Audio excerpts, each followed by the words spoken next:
Welcome again to our channel, guys. Good afternoon or good morning, good day. May gusto lang akong sabihin or i-react doon sa nangyayari ngayon dito sa yung pinagkakaguluhan kung anong rason kung bakit nasunugan ang California. Lahat naman tayo ay alam ang balitang yan. I don't know dun sa mga iba kung alam ba talaga, pero karamihan talaga ng mga tao ngayon alam dahil nasa karamihan ay may Facebook na, YouTube, nag-online, no?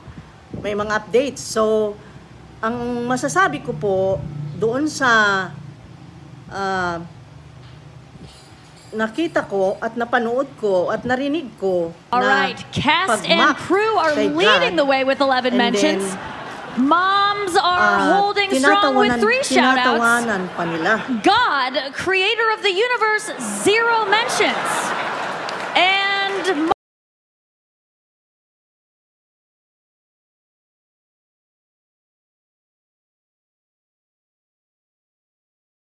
pati si Pope, yung Pope ay naging populous pa ang tawag at ginawang song will be inaalipusta.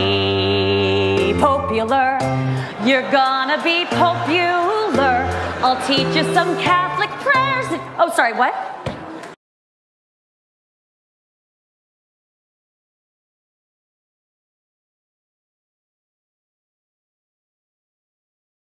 Para sa akin ay tinatawanan.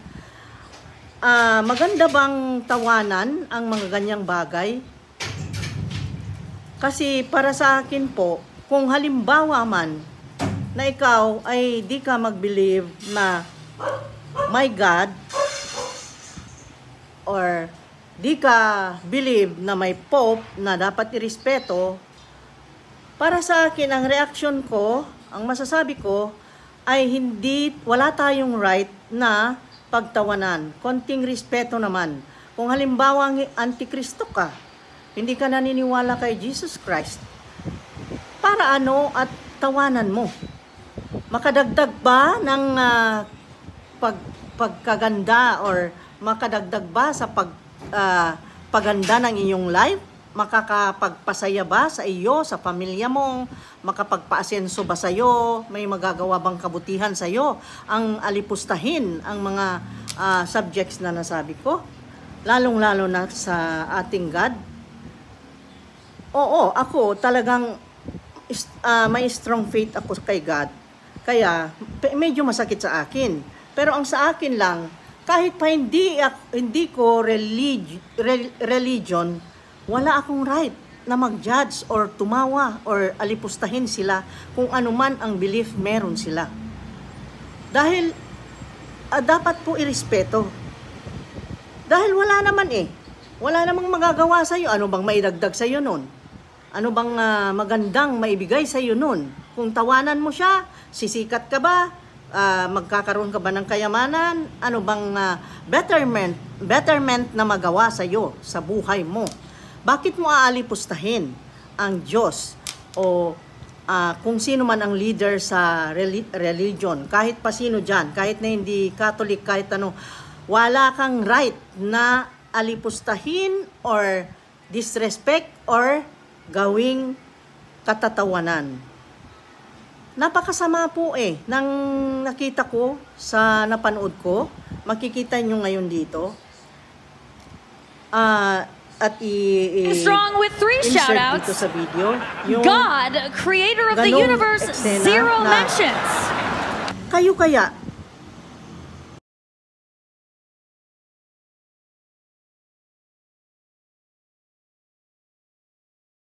sa palagay nyo,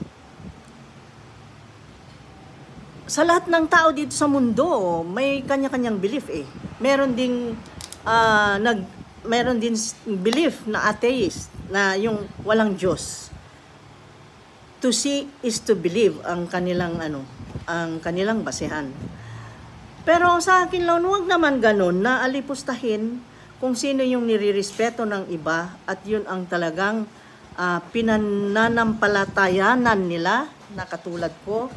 Dahil kami po na believer, kami po na followers ni Christ, kami po na malakas ang faith kay Almighty Father natin, ay medyo pangit po sa amin. Kami po ako po mismo ang parang nasaktan.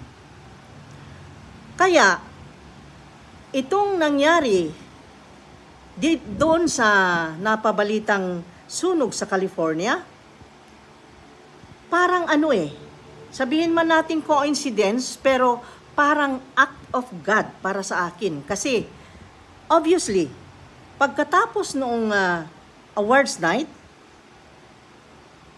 yung host nila na si Ray Comfort ba yun ang pangalan, ay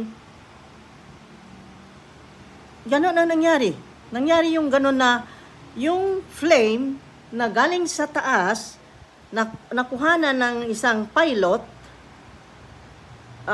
na nakasakay sa helicopter. Yung flame na yun ang sumunog doon sa sa lupa, doon nga sa LA, parte sa LA yun at yun na ang isipin mo lang yung pagkasunog na yun, maliit lang dapat, pero bakit nag-spread and then na-scatter, and then ang hangin napakalakas, parang may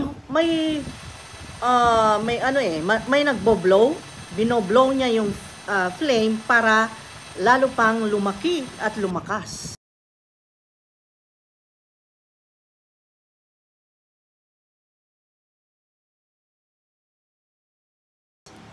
Kaya ganyan ngayon ang nangyari.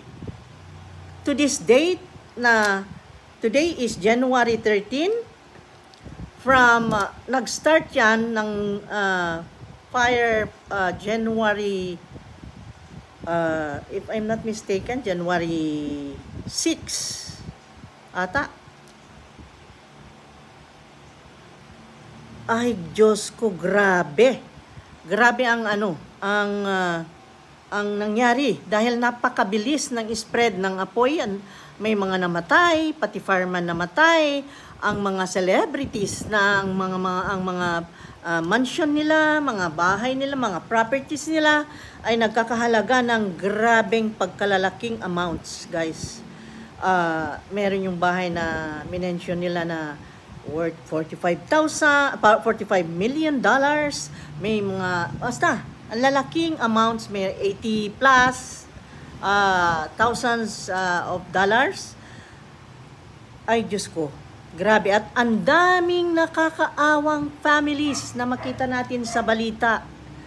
Diyan, sa mga updates, lagi kaming naka-update, ay yung mga families na may mga anak pang maliliit. Nakakaiyak lang kasi yung bang biglaan and then sunog, pagkasunog ang dumating na sakuna, ay talagang wala kang maasahang matira. Kaya nga may kasabihan na mas mabuti pa yung pagnakawan ka kaysa yung masunugan ka, sabi nila. Kasi pag nasunugan ka, lahat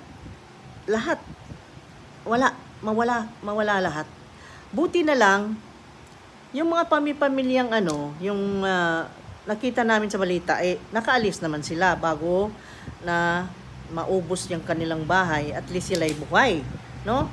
Pero mayroong mga hindi rin nakalusot, namatay din. Mga mangilan-ngilan, and then mga bombero. I don't know yet, hindi pa ako nag-update kung ilan ang namatay.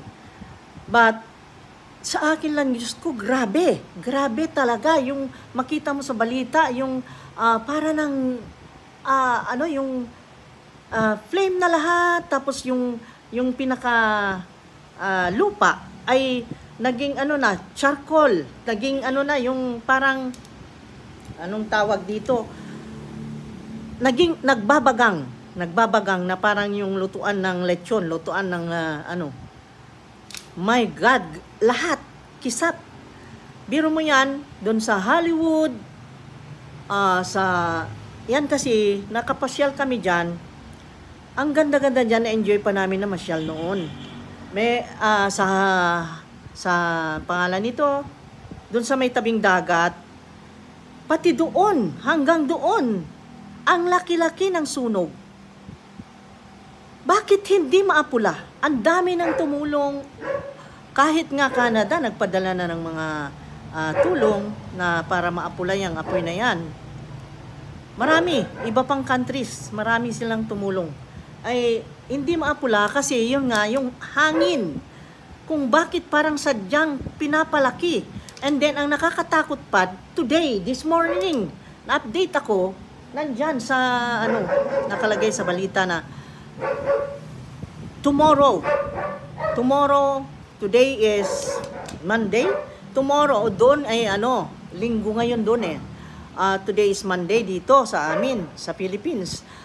Pero, tomorrow, sabi nila, dyan sa balita, so meaning, tomorrow, after this today, ay lalakas ng gusto grabe raw ang paglakas pa ng hangin. So, anong ibig sabihin nito? Ay hindi pa nga tapos nilang maapula, hindi nga makayang maapula. Humina-hina na ng konti pero may malakas pang hangin na darating.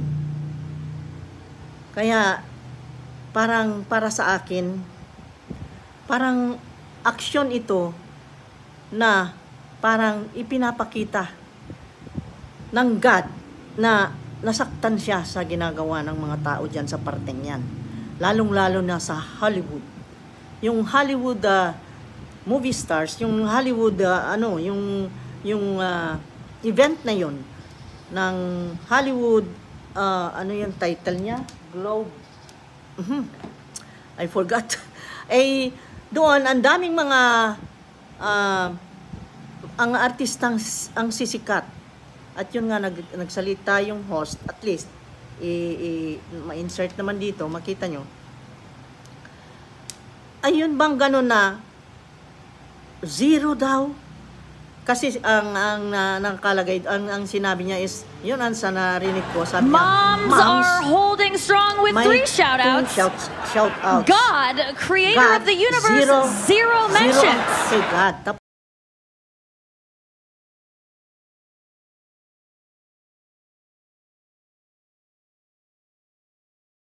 Tapos nagtawanan. And then, ang isa pa, yung isa pang kumanta rin ng patawa-tawa ng tungkol kay Pope. You see? You see what they are doing? Para ano? Para ano't gawin nila yun? No? Para ma-disrespect and then may maganda bang maibigay, may contribute sa buhay nila pag halimbawang ganun ang gawin mo? Anong sa tingin mo? Please comment down below kung ano ang masasabi nyo dito sa nangyari ngayon na sunog sa LA. Ang masasabi ko, ang sunog sa LA ay dahil dyan sa pag-mock nila kay God. Do not mock. Do not ever mock God. No, because God is the most powerful of all. The creator of universe. Nasabi rin niya yun. Creator of universe and then zero and then nagtawanan. So meaning they know that God is the creator of all things, of everything. The unseen and seen. Lahat. Kay God yan. Kaya dapat ako, kahit ganito lang ako, maliit akong tao, at wala. Sino ba ako? Pero, sasabihin ko, sa inyong mga taga-Hollywood, mayayaman na kayo, marami kayong pera, lahat ng gamit mabili nyo, masikat kayo, famous kayo, nasaan nyo ng lahat, at akala nyo, powerful na kayo? No way! God is the most powerful one. Wala kayo ni kititing, wala. Kahit pa billions ang dollars nyo dyan, or trillions pa, wala. Wala kayong, hindi kayo pwedeng i-compare sa Kanya. No way. So, do not ever mock God. Okay? Nobody has the right to mock God. My God, lagi na lang tinatawag ko every morning, every now and then, thank you God. Tapos kayo tatawanan nyo lang. Ang sama-sama nitong mga Hollywood stars na ito. My God. Yun lang guys, gusto kong malaman kung ano ang masasabi nyo sa nangyaring ito. Wala namang maibibigay sa tao. Kung halimbawang ganyan ang gawin, mag-aalipusta ng Panginoong Diyos. Huwag niyong tutularan, lalong-lalo na sa ating mga Filipinos. Huwag niyong tutularan guys. Kahit pa kayo, halimbawa, ibang religion nyo, wala tayong right na mag-alipusta ng kung kaninong belief. We don't have the right. Irespeto natin kung anong belief ng iba kasi yun ang belief niya eh. Ang iisa lang na may right na mag-judge sa atin ay ang Panginoong Diyos. Siya lang ang may power ng totoong judgment, ng legit na judgment. Dahil siya lang ang may power na makakita ng di mo nakikita. Iba ang mata ng God. Ang mata ng God, tagos-tagos dyan sa puso mo at kita niya kung maitim ang budhi mo o ikaw ay taong pwede pang patawarin. Ang Diyos lang ay ang merong power na ganyan. Ang Diyos lang ang may makapangyarihan na ganyan. May kapangyarihan na ganyan. Sorry, nabubulong. Okay, yun lang guys ang mai-react ko. Kasi ako ay mahigpit ang faith ko kay God. Okay? In Jesus' name, I believe in one God. And I believe in His only begotten Son, na Redeemer and our Savior. Yun. So, dapat ay yung mga taga-Hollywood stars, dapat kung kahit na sino, kahit anong nationality, kung ikaw sisikat o ikaw ay magkaroon ng pera na marami at ikaw sumikat at marangya ka na, lahat ng gamit pwede mong bilhin, lahat ng gusto mong mangyari sa buhay mo ay pwede mong gawin dahil may pera ka, wala ka pa ring right. Wala kang right na mang-alipusta kay God. Okay? That is my order. Kahit pa pinaka-bilyonaryo ka, huwag kang mag-mock ng Panginoong aming Diyos, sa aming Diyos. You don't have the right. Okay? Tandaan mo yan. Tandaan mo yan dahil nakita mo ang nangyari sa California, nasunog. Yan ang sign na dapat huwag mong gagawin ang pag-mock or pag-alipusta or pagtatawanan ang Panginoong Diyos. Okay? Yun lang ang reaction ko. Mayaman man o mahirap, lahat tayo mamamatay.